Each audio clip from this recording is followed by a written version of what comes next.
храм Свети Архангел Михаил Симеоново. Столичният квартал Симеоново се намира в североизточното подножие на Витоша на 790 метра надморска височина.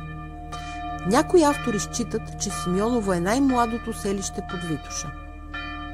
Това твърдение не кореспондира с факти, които доказват, че в много по-далечни времена тук са живели хора и са осъществявали различни дейности.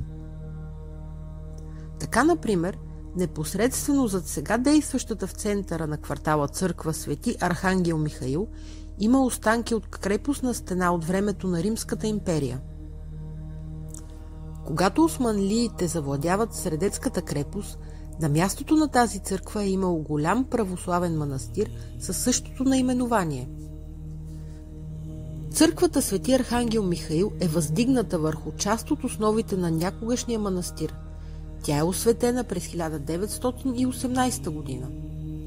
Михаил е главният архангел, главният пазител на Небесното царство и главен страж на Божия закон. Освен това, според вярванията, Архангел Михаил пази тялото на Моисей и превежда душите на мъртвите до ада или рая. Самото име Михаил буквално преведено означава «който е като Господ».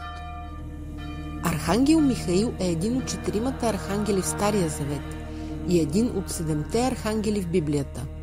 Смята се, че той е помогнал на Господ при сътворяването на земята. Архангел Михаил е още водач на ангелите и светец-покровител на войниците.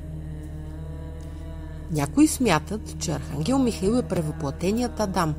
Като началник на небесните воинства, Архангел Михаил е наричан също архистратик. В Откровението на Йоан е описана битката на Архангел Михаил и неговите ангели с седмоглав и десеторог дракон, в резултат на което змея, наричан още дявол или сатана, е прогонен от Царството небесно на земята.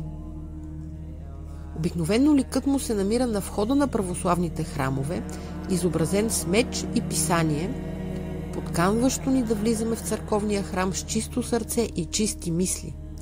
Счита се, че може да възприема човешки или животински облик и да помага на хората. Играе важна роля в ежедневната битка на хората с демоните на злото и може да съживява.